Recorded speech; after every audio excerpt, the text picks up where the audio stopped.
Hi, everybody. I hope you are doing well and you and your family are staying safe and healthy during this time. It's a time of great uncertainty, and I just want you guys to know that us at the youth group miss you, and we hope that you are doing all right, okay? As I mentioned before, we're living in a time of great uncertainty, great discouragement for a great many of people. People are having to stay at home. Some people are not able to work. A lot of people can go to school. Graduations may be put on hold. Weddings are delayed potentially. There might be no prom. The things people that many people want to do, the many things that people saw themselves doing this year, they are now unable to do so. How do we keep our chins up during this time? How do we find encouragement? We need to turn to the Lord, the source of our comfort and encouragement. But what does that look like? How do we do that?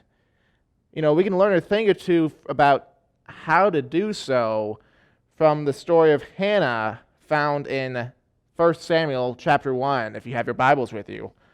So the first thing we need to acknowledge and we need to realize is that there will be things in our lives that are going to discourage us. 1 Samuel chapter 1, verses 1 through 7 says, "There is a certain man from Bethlehem, a Suphite, from the hill country of Ephraim, whose name is Elkanah, son of Jeroham, the son of Elu, the son of Tohu, the son of Zuph, an Ephraimite. He had two wives. One was called Hannah, the other Peninnah.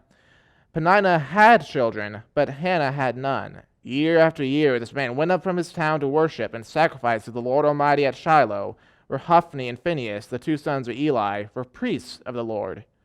Whenever the day came for Elkanah to sacrifice, he would give portions of the meat to his wife Peninnah and to all her sons and daughters. But to Hannah he gave a double portion because he loved her, and the Lord had caused her womb to be barren. Because the Lord had closed Hannah's womb, her rival kept provoking her in order to irritate her. This went on year after year. Whenever Hannah went up to the house of the Lord, her rival provoked her till she wept and would not eat." So, when things in life, or the things that we're progressing through in life, the things that are preventing us from pursuing our goals and dreams that we have, disappointment and discouragement would be only natural reactions. Hannah, as we read just now, dealt with that especially.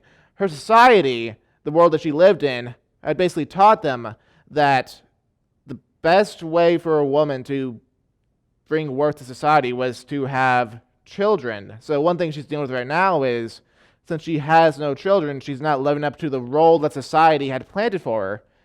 She's also being bullied constantly by Peninnah, her husband's other wife, who has plenty of children. So according to society, God is looking upon favor to Peninnah and not Hannah. Peninnah is blessed by God, and Hannah isn't, according to what the people would think at the time. So not only is she dealing with not living up to her role in society and being constantly bullied year after year by Peninnah, the thing that underlies this is she desperately wants to have a child. She wants to be a mother more than anything, but she cannot. Now, why does she find herself in this situation? Why is she finding herself in this place of discouragement and disappointment? The Lord had designed it that way. If you read in verse 6, which says, "Because the Lord had closed Hannah's womb," the Lord had designed it that way. God caused her to be barren. The question is, why does God allow bad things to happen to us? And why does he allow discouragement in our lives? Well, there's some things we need to realize when asking these questions. These questions are only natural, especially at a time like this, and if you're going through things like Hannah's going through. God is bigger than us. He knows more than us. Perhaps by letting these temporary bad things to happen to us, perhaps they have some factoring role in the plan of good that God has for us. If you turn to Romans 8:28, it says,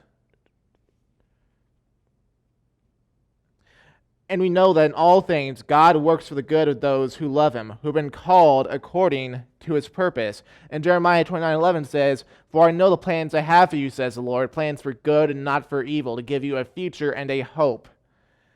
God will use everything for our good, including the bad things that we currently find ourselves going through right now.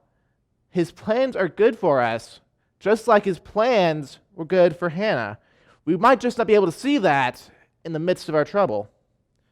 The other thing that we need to realize during this time is often the encouragement that we find from fellow man, from our fellow humans, will fail us. In 1 Samuel 1:8, it says, her husband Elkanah would say to her, "Hannah, why are you weeping? Why don't you eat? Why are you downhearted? Don't I mean more to you than 10 sons?" Her husband is attempting to clumsily encourage her to make her not feel sad anymore, but he cannot address or fix her problem. And in fact, maybe his attempts to help might just make her feel worse, no matter what noble intention he might have had.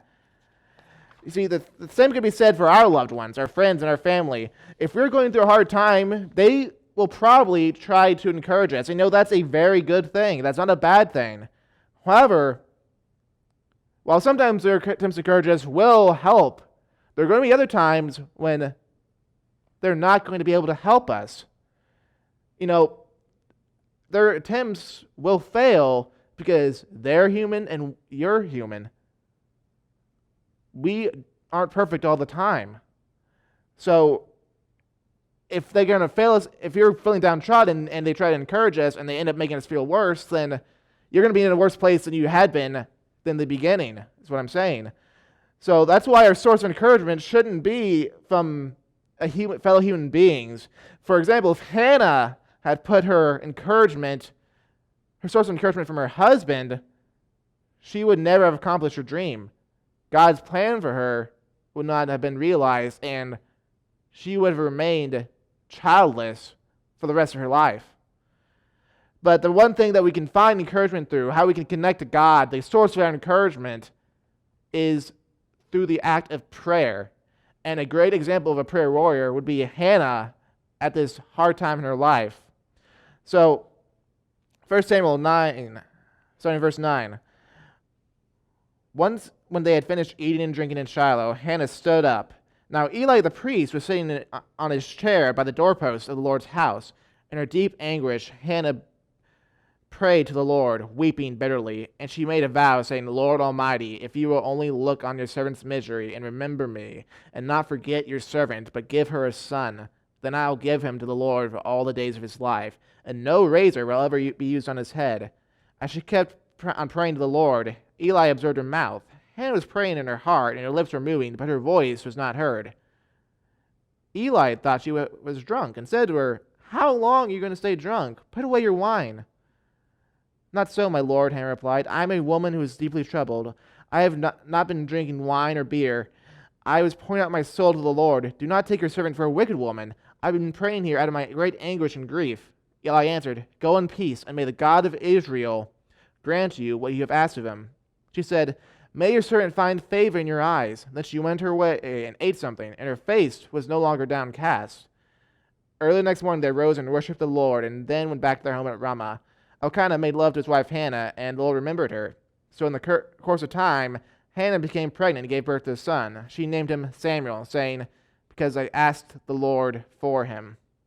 So we can learn several things from this account about the power of prayer and how it can be used to encourage us and even fulfill us in our dreams and goals. So we can learn from Hannah's example how to pray properly. Well, the first thing she did was she removed herself from any of the distractions, and she set her mind only on God. They were eating at the time at Shiloh, but she got up and she removed herself from her family and Peninnah and her children, and she went to the Lord's house, and she went to the steps. She physically drew closer to God, okay? And she prayed to him. We need to remove the distractions from our mind. We need to show God that he is our number one priority when we're praying to him. If we are being distracted by other things, then you're showing the Lord that you're not really committed to this one-on-one conversation that you're having. Let's imagine you're talking to your parents. Your parents are trying to tell you to do something, and then you check your phone or you watch the TV. They're going to realize that your attention is not on them, at least not totally. So much more so for God. If you're trying to pray to God and you keep on finding yourself distracted, then you're really not being committed to talking to Him, okay? So, now, we can do this physically as well. We might not be able to so much right now, but perhaps you could close yourself off in your room away from your family and just pray to God. And if you can't do that, you can mentally just remove distractions, put away your cell phone, put away the video games, put away the computer, and just focus on God, okay? That's the first step. We need to remove the distractions from our lives and focus on God in prayer. See, also, her prayer is more focused on God's will than her own. It says that, give me one second. She said, Lord Almighty, if you will only look on your servant's misery and remember me, and not forget your servant, but give her a son, then I will give him to the Lord for all the days of his life, and no razor ever be used on his head. So she was praying to God to remember her. God, please remember me. Please do these things. She made no demands of the Lord, and ultimately, she offered the thing that she wanted up most to the Lord. She always wanted a son, yet she offered the son that the Lord would give to her back to the Lord into His service. So her whole prayer, while she's still time speaking, she's asking for what she wants, her primary focus is not on her own desire, it is on God. She wants God to remember her, but she also wants to put God first in her life. That's how we need to pray too. God's not some magical genie in the sky, okay? When you pray, don't just pray making demands of God, thinking that He'll just grant your every wish. That's not how prayer necessarily works, okay? We need to recognize our place in this communication. God is God and you are not. So if you're trying to brazenly make demands to the Lord, you may not find your demands met, all right? You need to remember who you are in this relationship. You need to honor God with your prayers, okay? And, the funny thing is, she immediately found encouragement from her prayer. It says in verse 18, when she's talking to Eli, she said, "May your servant find favor in your eyes." Then she went her way and ate something, and her face was no longer downcast. So she believed that God was going to answer her prayer. She had faith in God. She prayed, talked to Eli, ate something, then she felt automatically better because she knew that God was going to answer her prayer now.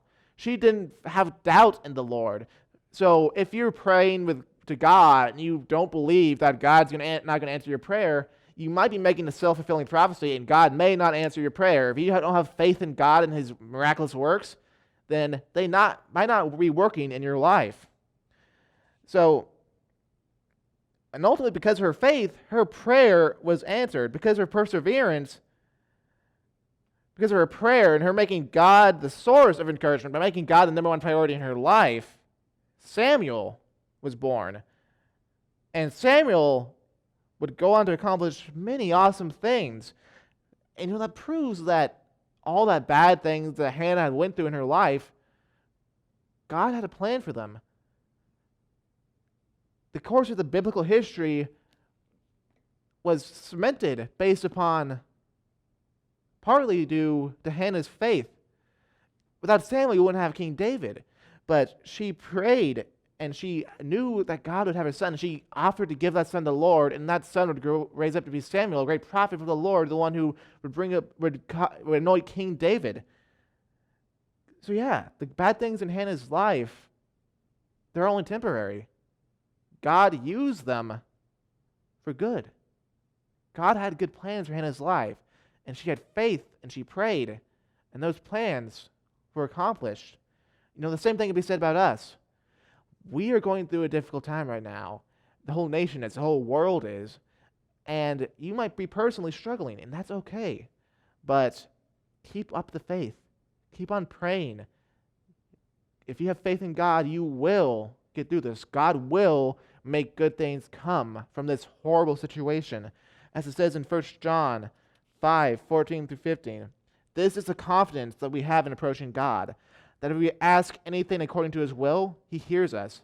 If we know that he hears us, whatever we ask, we know that we have what we asked of him. Hannah asked God for a son according to his will. And remember, she had the confidence that he heard her, because the name Samuel means God heard me. And we know that he will accomplish what we ask of him. So during this time, I encourage you to look through the story of Hannah. I encourage you to start praying the way that Hannah did.